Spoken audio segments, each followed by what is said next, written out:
विश्व शांति ध्रुवम ध्रुवा, इसका मन में ध्यास लेते हुए जिन्होंने MIT विश्वविद्यालय की स्थापना की, उसी शिक्षण रूपी बीज का आज विशाल वृक्ष हम सभी देख रहे हैं। ये सब जिनकी संकल्पना से उभरा है, उनकी मेहनत, उनके तप का फल है। वो MIT शिक्षण समूह के संस्थापक अध्यक्ष, ज्ञान योगी, कर्म योगी, विश्वधर्मी प्रोफेसर डॉक्टर विश्वनाथ दा कराड सर, उनकी ही ध्येय भूमि ध्यास भूमि में आप सभी का स्वागत है। श्री कृष्ण ने अर्जुन को छंद रूप यानी गाकर उपदेश दिया, इसीलिए इसे गीता कहते हैं, क्योंकि उपदेश देने वाले स्वयं भगवान थे। अतः इस ग्रंथ का नाम भगवद गीता पड़ा। भगवान श्री कृष्ण ने महाभारत के दौरान अर्जुन को कुछ उपदेश दिए थे, जिसे जीवन का असली सूत्र कहा जाता है। विश्व शांति संवाद माला के इस भाग में हम जानेंगे कि कैसे ज्ञानी भगवान श्री कृष्ण ने अर्जुन का रोना बंद करने के लिए सांख्य योग का विनियोग किया।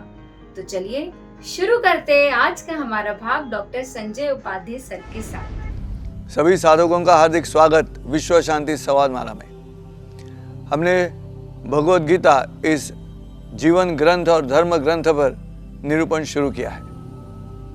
दूसरा अध्याय चल रहा था और मैंने कहा था पिछले एपिसोड में कि शायद इस दूसरे अध्याय में और भी कई श्लोक है जो बहुत महत्व रखते हैं, और इसलिए आज भी दूसरा अध्याय सांख्य योग, इस विषय पर मैं आपके साथ वार्तालाप करूंगा। सांख्य योग के बारे में हम बात कर रहे थे। सांख्य योग ये भगवान श्री कृष्ण जी के शिक्षा तरीका, जो मैं कह रहा था पिछले एपिसोड में, उसका एक बहुत अच्छा उदाहरण है। श्री कृष्ण का जो ध्येय था कि अर्जुन का रोना, अर्जुन का विषाद व्यक्त करना बंद होना चाहिए, और विषाद बंद करने का केवल सांत्वन ये एक ही तरीका नहीं है।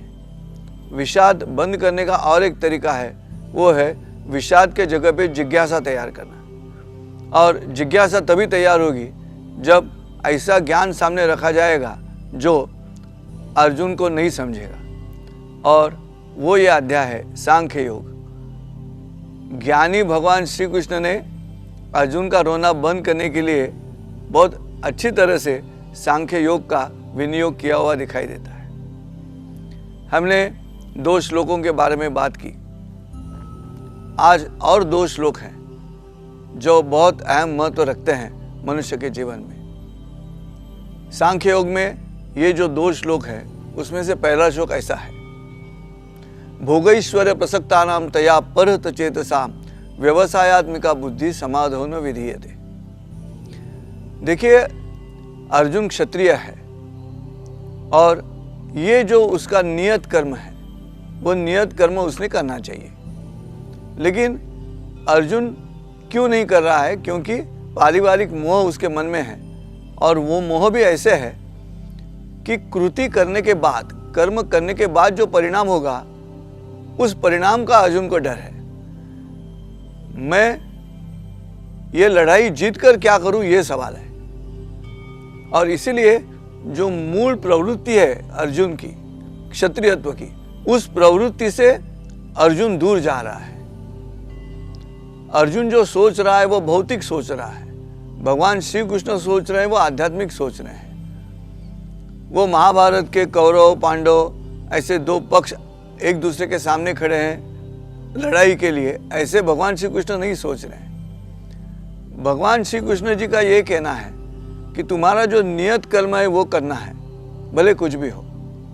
और इसीलिए ये जो श्लोक अभी मैंने आपके सामने प्रस्तुत किया, उसमें व्यवसायात्मिका बुद्धि समाधो न विधीयते ऐसे कहा है। आज हम व्यवसाय शब्द का जो अर्थ लेते हैं वो ऐसा है कि जो कर्म करने से मुझे पैसे मिलते हैं, और उसे व्यवसाय कहा गया है। लेकिन भगवद गीता में ये अर्थ नहीं है। भगवद गीता में व्यवसायात्मिका बुद्धि का अर्थ है दृढ़ निश्चय से कार्य करते रहना। उस कार्य का परिणाम क्या है उसका विचार न करते हुए सातत्य से अधिष्ठान लेकर वो कार्य करना चाहिए, और उसे व्यवसायात्मिका बुद्धि कहा गया है। शास्त्रों में 2 तरह की बुद्धि का वर्णन किया है, और पहली जो बुद्धि है उसे बहुशाखा बुद्धि कही है। ये बहुशाखा बुद्धि इसलिए है कि मनुष्य के देह में जो बुद्धि है वो एक है, लेकिन 10 इंद्रिय जो है मनुष्य के देह में, ये 10 इंद्रियों के माध्यम से जो तैयार होती है वो बहुशाखा बुद्धि है। हर एक इंद्रिय जो है उसकी एक मनीषा रहेगी, और इसीलिए ये जो 5 ज्ञानेंद्रिय और 5 कर्मेंद्रियों का हिसाब दिया है उसमें बहुशाखा बुद्धि रहती है। लेकिन जहाँ तक बुद्धि का सवाल है वहाँ पे व्यवसायत्मिका बुद्धि होनी चाहिए। इसलिए इस श्लोक के पहले चरण में जो लिखा है कि भोगैश्वर्य प्रसक्ता नाम, आसक्त लोग जो हैं, भोग और ऐश्वर्य में आसक्त जो लोग हैं उन्हें समाधि का अधिकार नहीं है, क्योंकि समाधि का क्षण पाने के लिए आपके मन में बुद्धि चाहिए, व्यवसायत्मिका बुद्धि, निश्चयात्मक बुद्धि, और उसकी आज आवश्यकता है। ये श्लोक भी आज द्वापर युग में कही गई गीता में लिखा हुआ है, लेकिन आज कलयुग में हम इस श्लोक का विनियोग कर सकते हैं, और वो है निश्चयात्मक बुद्धि। और ये जो निश्चयात्मक बुद्धि है वो समाधि का अधिकार आपको देती है। अब ये निश्चयात्मक बुद्धि कहाँ से तैयार होगी? 2 तरीके का और एक वर्णन शास्त्रकारों ने किया है, और वो एक है, एक प्रज्ञा बुद्धि का नाम है और दूसरा नाम है मेधा।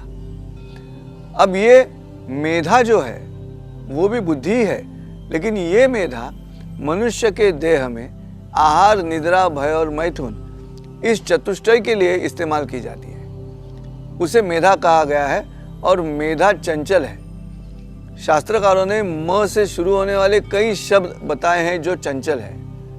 उसमें मानिनी है, मरकट है, मीन है, मधुकर है, मारुत है, ये सब चंचल मनोवृत्ति के लोग हैं। उसमें मेधा भी आती है। वो इसलिए आती है कि ये मेधा मनुष्य के देह में दैहिक तौर पे जो लोभ है, मोह है, इंद्रियों का मोह है, इंद्रियों की वजह से जिस चीज़ों में मनुष्य आसक्त बनता है उसके बारे में जो काम करती है वो मेधा है। लेकिन प्रज्ञा जो है, ये प्रज्ञा बुद्धि से संबंध रखती है। मेधा जो है वो प्रेरणा से संबंध रखती है, और जो प्रेरणा पे जी रहा है वो प्राणी है, और जो प्राणी है वो चंचल है। जो बुद्धि पे जी रहा है वो मनुष्य है। मनुष्य आज केवल मनुष्य करके नहीं जीते हुए मनुष्य प्राणी करके हम लोग जी रहे हैं, और इसलिए लड़ाई चल रही है हमारे शरीर में भी। लड़ाई ये 2 बुद्धियों की लड़ाई है, एक है बहुशाखा बुद्धि और दूसरी है व्यवसायत्मिका बुद्धि। और इसलिए हम कई बार देखते हैं कि घंटों तले चर्चा रहती है, आज खाने में क्या किया था और कैसे बनाया, ये किया, फिर हम ऐसे सोए। जो जो चतुष्टय के संबंध में चर्चा है उसमें बुद्धि का इस्तेमाल करके आज हम चर्चा करते हैं, वो मनुष्य प्राणी है। लेकिन भगवान श्री कृष्ण का कहना है केवल मनुष्य जो बुद्धि के अनुसार निर्णय लेगा वो कर्म करना चाहिए, क्योंकि बुद्धि कर्मानुसारिणी है, और इसलिए अर्जुन ने लड़ना चाहिए, क्योंकि वो क्षत्रिय है, और क्षत्रिय होने के बाद अगर वो वैसे सोचेगा तभी उसके कर्म में वो नियत कर्म आएगा, नहीं तो नहीं आएगा। इस भाग में हमने देखा और जाना कि सांख्य योग का विनियोग कितने अच्छे तरीके से भगवान श्री कृष्ण ने अर्जुन का रोना शांत करवाने के लिए किया, और हमने इस भाग में भौतिक और आध्यात्मिक सोच के बारे में जाना। साथ ही हमने इस भाग में जाना कि कोई भी निर्णय लेने से पहले बुद्धि का सर्वप्रथम इस्तेमाल करना अति आवश्यक है। तो मैं आशा करती हूँ इस भाग से मिली हुई सीख आप अपने जीवन में अवश्य अमल करेंगे। तो फिर मिलेंगे विश्व शांति संवाद माला के अगले भाग में डॉक्टर संजय उपाध्याय सर के साथ में। नमस्कार।